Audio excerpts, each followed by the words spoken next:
that's considered the marketing savior for the sport. Well, so many people were also painting her out to be the problem. She could never do enough. She could never speak. Many WNBA players feel entitled to larger contracts, noting their longer career in the league compared to the rookie sensation, and are outraged over Caitlin Clark's hefty offer from European team. It's physical. Caitlin is helping to grow the league. These women understand that, but she cannot be babied as a rookie. That's all I'm. As the highest paid player in the world, Caitlin Clark's transfer overseas could signal catastrophe for the WNBA, since she will finally receive the attention she deserves in a league that appreciates her talent free from players hoping for.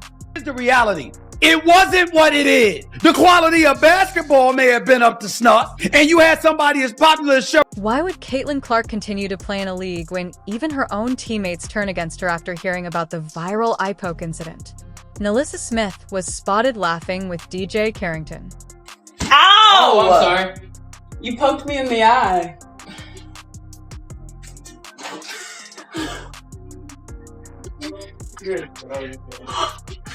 You 8-year-old. You did? I did not poke you. Did you do it on purpose? I did not poke you in your eye. Nalissa Smith, Caitlin Clark's partner, was seen giggling when DJ Carrington imitated Caitlin and asked, "Did you do it on purpose?" Surprisingly, Smith didn't defend Clark, isolating her even from her own team during this widely shared ridicule. We're sitting there like, well, hold on, man. This woman is booed up with the girl that poked Caitlin Clark in the eye. They're making videos making fun of Caitlin Clark in the eye poke. What is the Indiana Fever doing? Instead of endorsing Clark, Caitlin's team has posted Nalissa Smith's season highlight. I wonder if Caitlin, in every post-game press conference, she came out and talked about the kind of hateful comments that she was getting. If she came out and told everybody the reason why she has personal security that goes with her every single place, it's a lot. And so it's not just Caitlin Clark fans or Indiana Fever fans. It is not all going in one direction. Why does Caitlin Clark's deal with a European team cause such heated feelings within the league? It's not just another move. It's a clear indication of the opportunities and differences between some WNBA players and others attracting interest elsewhere. Despite years of domination, Wilson and other elite WNBA players haven't seen the same rich deals, but Caitlin, a rookie to professional basketball, has already drawn international offers. Longtime players who feel ignored by the league and international team are frustrated by this divide, which Clark's ability to draw attention to highlights. And it wasn't to the degree of Caitlin Clark being on that basketball court and people watching her, but nevertheless, rising tide lifts all boats. Wilson for Asia, the underlying message that Caitlin's departure sends to the rest of the WNBA is more frustrating than the fact that she signed a contract to play in Europe. Asia has long felt that being the league's MVP should entail more than just a title. In her opinion, MVP status should inevitably lead to the best opportunities in terms of contracts and recognition. However, what she is currently witnessing is that Caitlin Clark, who hasn't played for nearly as long or accomplished as much in the professional world, is getting offers that someone of AIA's caliber should be receiving. A lot of people that laid the groundwork that deserve shine as well. Here's what we're going to do. Are they playing now? Here's what we're going to do. Are they playing now? We don't have Andrea. Remember, you got we don't have any of the women, Chanae. They'll come back on. We'll revisit this conversation. While Caitlin was still playing at the collegiate level, her games were packed with fans who couldn't wait to watch her play. But Asia wasn't drawing the same crowds at the WNBA level despite being the MVP. This highlights the harsh reality that skill and accomplishment don't always equal financial reward in the WNBA, which is why Asia's frustration goes deeper.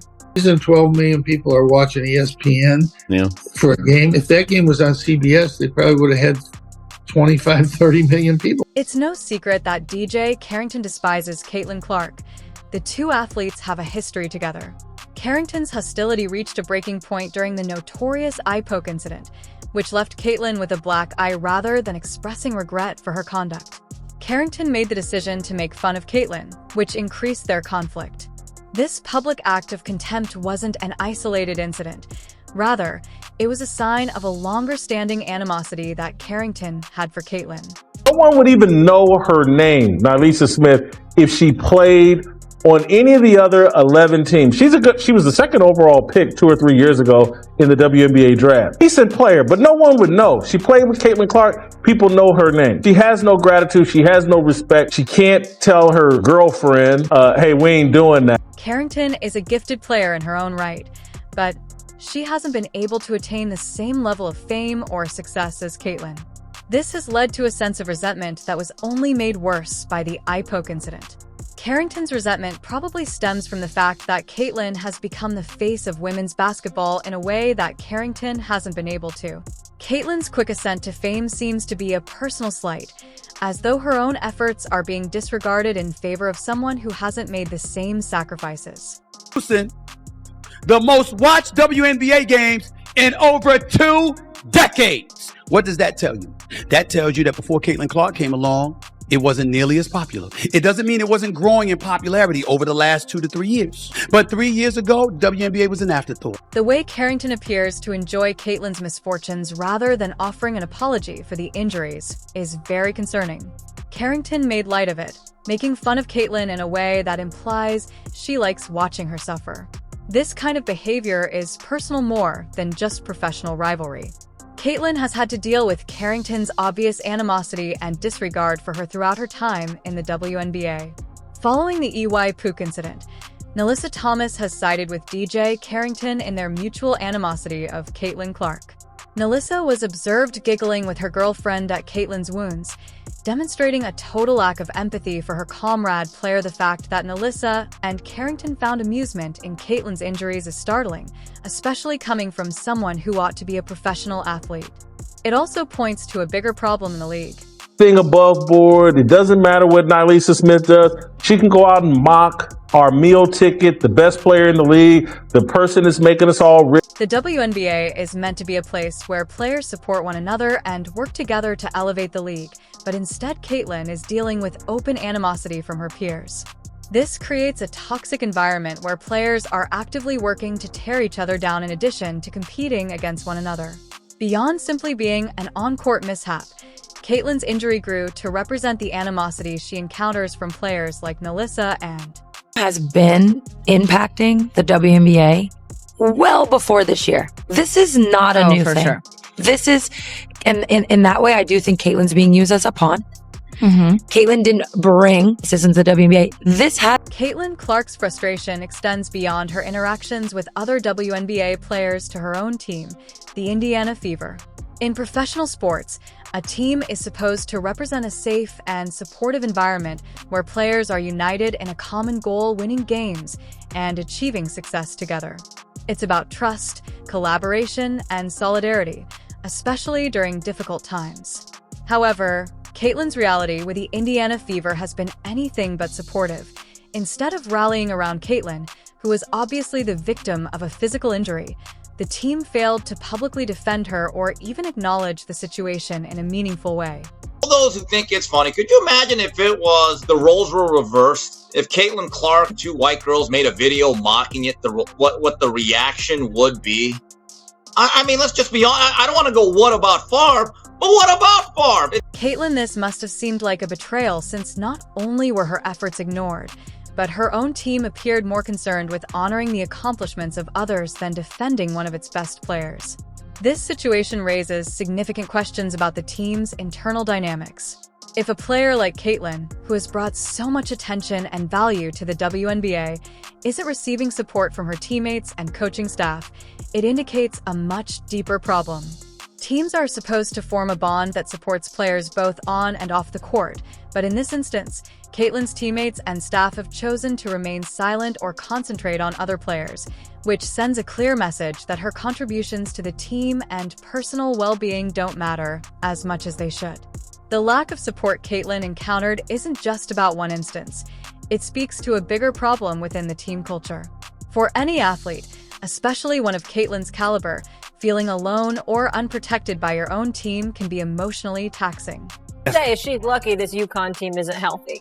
And that's a true statement. That's wrong, Molly. Monica? That's wrong, Molly. Molly, like it's excuses. 5 top players, it's excuses, am I right? Molly. It's excuses. Major injuries. You would not be saying that if it wasn't UConn. Major stars not playing. Listen. Excuse me. Go. It's her against Caitlin Clark. Stephen A. Ain't no excuses. Stephen You A. got there. Wait a No, don't minute. want to hear that now. Stephen A. Let me tell you, if Paige Georgetown Becker- gets back in the mix, I'm going to be insufferable. I'm just telling you that now. What? If Paige Beckerson basically missed 2 seasons, I don't know if we'd be talking Come about on now. Caitlin Clark the way we are. It can undermine a player's self-esteem and cause feelings of alienation, which in turn affects performance and general happiness within the league.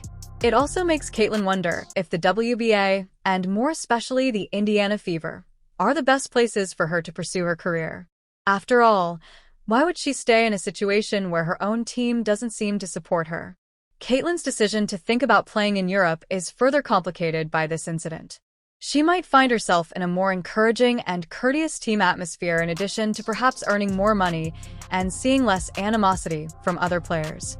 European leagues are renowned for treating their best players with care and attention, providing them with the tools and assistance they require to succeed.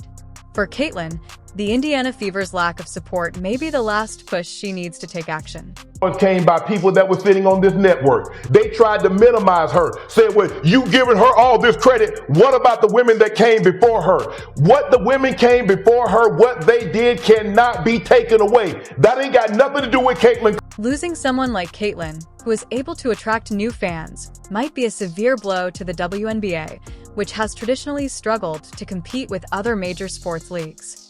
The worry is that Caitlin's move to Europe might set a precedent. If one of the league's biggest stars can leave for better opportunities overseas, what's stopping other elite players from doing the same? The WNBA might find itself in a position where its best talent is playing abroad, leaving the league with fewer star players to draw spectators. This isn't just about Caitlin. Her departure might be the tipping point that sends the WNBA into a downward spiral and undoes years of effort and advancement. They got eliminated from the playoffs. The attendance dropped. The ratings dropped. If the WNBA is more, it is, and I get it. Why aren't people? This relates to the WNBA's overall future. Reese, Angel DJ, Carrington, and Asia Wilson are aware that the WNBA cannot afford to lose its top players, but Caitlin's exit suggests that the league isn't doing enough to keep them.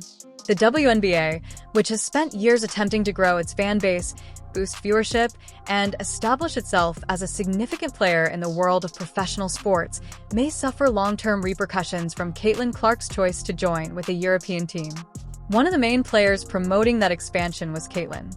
Had been calling for the equality, and now that there is the chance for them to start getting paid more because the exposure's up. Because it's her, you have people like, what's her name, Jamelia Hill or what? I can't stand her. Yeah. You got these women who are coming on here and they're saying it's because she... The WNBA has worked tirelessly to increase its visibility and grow its fan base, but Caitlin's departure puts all of that progress at risk. Without one of its biggest stars, the WNBA could see a significant drop in viewership, which would not only hurt the league's bottom line, but also its long-term growth potential. Her presence on the court attracted fans who might not have otherwise watched WNBA games, and her ability to connect with audiences made her a vital asset to the league.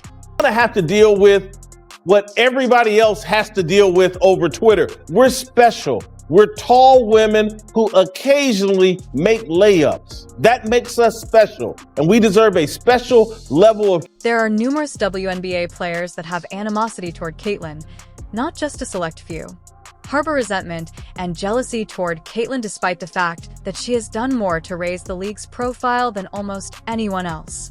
Prior to Caitlin's ascent to prominence, the WNBA had trouble drawing spectators and maintaining viewership levels, but with Caitlin in the spotlight, the league saw record-breaking attendance and increased media coverage. But instead of many players appear determined to destroy Caitlin despite her success and the great influence she has had on the league, this animosity is mostly motivated by jealousy. Players who believe they aren't receiving the same possibilities are targeting Caitlin because of her ability to attract fans and earn rich contracts. Because of the hostile atmosphere, Caitlin has begun to wonder if the WNBA is the best place for her analysts. Come into the WNBA and do what she's doing right now. Immediately, absolutely not. Given everything she's gone through in the WNBA, Caitlin Clark has every reason to think about relocating to Europe, where she would get paid more, encounter less animosity, and have the chance to continue developing her brand away from the incessant negativity that surrounds her in the WNBA. Caitlin can start again in Europe, away from the drama and hostility she's currently dealing with, where she can concentrate on her game and continue to draw in new admirers. Additionally, Caitlin's relocation to Europe might have a big impact on the without her. The WNBA runs the risk of losing its biggest star and its expanding fan base. The WNBA is already having trouble competing with other major sports leagues, so losing someone like Caitlin could send it into a downward spiral. If you liked, please leave a like. Caitlin has brought more attention to the WNBA than almost anyone else, and her departure could result in a dramatic drop in viewership. Additionally, there are now more videos on the screen.